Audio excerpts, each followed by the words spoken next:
අපි හොඳ කණ්ඩායමක් කෝට්ටේ නගර සභාවට අපි ඉදිරිපත් කරලා තිබෙනවා.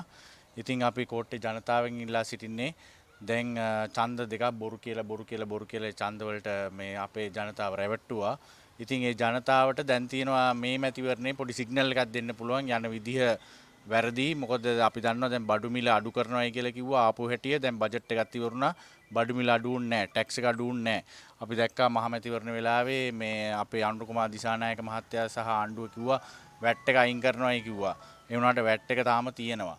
එතකොට දැන් අද මේ ලුණු පැකට් එකක් 250ක් විතර වෙනවා. පොල් ගෙඩියක් 220 පැනලා. ඉතින් ඒ වගේ ජනතාවට ඉතාම අමාරු කාලයක් තමයි උදා වෙලා තියෙන්නේ. තව අපි බජට් එක දැක්කේ නැහැ මේ සල්ලි හොයන ක්‍රමයක් එහෙම බජට් එකේ කිසිම වැඩපිළිවෙලක් ඉදිරිපත් කරේ නැහැ මේ ආණ්ඩුව. ඉතින් ඊයේ අපි දැක්කා අනුර කුමාර ජනාධිපතිතුමා hina වෙවි කතා කරනවා. ජනතාව නම් hina වෙන්නේ නැහැ ජනාධිපතිතුමනි ජනතාව අඬ ඉන්නේ.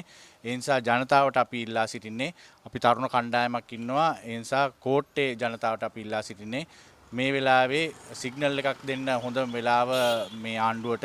ඒ නිසා ඒ සිග්නල් එක දෙන්න සමග ජන බලවේගයට ඡන්දේ පාවිච්චි කරන්න කියලා තමයි අපි ඉල්ලා සිටින්නේ. ඔබතුමා සූදානම්ද දිනුවොත් නගරාධිපතිකම බාර ගන්න? ඕන දෙයකට සූදානම් අනිවාර්යයෙන්. ඉල්ලන හැම එක්කෙනාම සුදුසුයි. අපිට හොඳම කණ්ඩායමක් ඉන්නේ. ඒ නිසා තමයි කියන්නේ ඒ හොඳම කණ්ඩායමට ඡන්දේ ලබා දෙන්න කියලා. මොකද අපි සමග ජන බලවේග කියන්නේ ජනතාවත් එක්ක ඉන්න දේශපාලඥයන් කොට්ටාසයක්. මේ කියන්නේ ඡන්දෙට විතරක් ඇවිල්ලා ගෙවල් වලට කතා කරන කොට්ටාසයක් නෙමෙයි. අපි පන්සල් එක්ක ගමේ ඉන්න සෑම එක්කෙනෙක් එක්කම ඉන්න දේශපාලඥයන් කොට්ටාසයක් සහ පක්ෂයක්. දැන් අද උදෑසනත් මේ වෙඩි දෙමීමකින් දෙදෙනෙක් මිය ගිහිලා තියෙනවා. මේ සම්බන්ධයෙන් මොකක්ද කියන්න තියෙන්නේ? මේ මොකක්ද කියන්නේ? ඒක තමයි මම මේ බැලුවේ පුටු ටික අපි දෙන්නද කියලා මේ ආණ්ඩුවට 150 ඒ ගානටමයි ජනාධිපතිතුමාට පුටු ටික අපි ප්ලාස්ටික් කරන්න කියලා බැලුවේ. මොකද අර ආණ්ඩුවේ ඉන්න ඇමතුමාට ඒතකොට ටියුෂන් ටික දී ගන්න පුළුවන්. මම හිතන්නේ පුටු නැතුව ඉන්නේ මේ දවස්වල මේ ක්ලාස් එක කරන්න. ඉතින් ඉක්මනට කරන්න වෙයි. මොකද මේ කී දෙනෙක් මැරෙනවද? ජනතාව කියන්නේ අපේ අහිංසක මේ මිනිස්සු කී දෙනෙක් මැරෙනවද? ඒතර උසාවි වලට යන්න අපේ මිනිස්සු බයයි.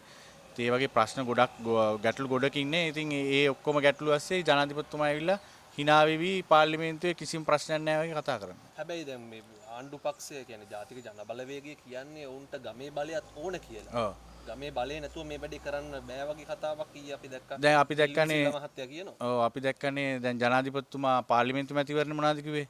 පාර්ලිමේන්තු මැතිවරණේ මේ දිනලා දෙන්න කිව්වා මාස 6ක් ඇති කියලා කිව්වා. දැන් මාස 6ක් පහුවෙලා මොකද උනේ? මුකුත් වෙලා නැහැනේ. ඉතින් තනිකර බොරුවක් තමයි මේ ආණ්ඩුවත් ගිනියන්නේ.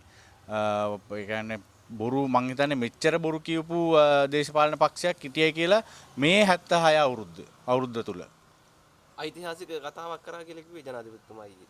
ඓතිහාසික බොරු ටිකක් කියලා හිනාවක් දාලා ගියා. ඉතින් එච්චර තමයි ඉතින් අපිටත් කියන්න තියෙන්නේ. විශේෂ දෙයක් කිව්වේ නැහැ. රට ඉස්සරහට යන්නේ කොහොමද කියලා කිව්වේ නැහැනේ. නිකන් hina වෙවි hina වෙලා ගියා. ජනතාව දැන් ඔයගලන්ටත් තේරෙනවා ඉතින් කොච්චර අමාරුද කියලා ජීවත් වෙන්න. ඉතින් එතුමාට ඒව දැන් තේරෙන්නේ නැහැ. එතුමා දැන් යන්නේ නැහැ කියලා කිව්වා. පස්ස කීයද මිලියන් ගණන් වල වාහන වල යන්නේ නැහැ කියලා කිව්වා. දැන් එයා පස්ස සැපේ තියන් යනවා. ජනතාව කොහොමද දැන් කොහොර පෙට්‍රල් වල ගාන අඩු කරාද නැහැනේ. බඩු මිල අඩු කරාද නැහැනේ. දැන් තාම කාංචන හොරකම් කරනවාද?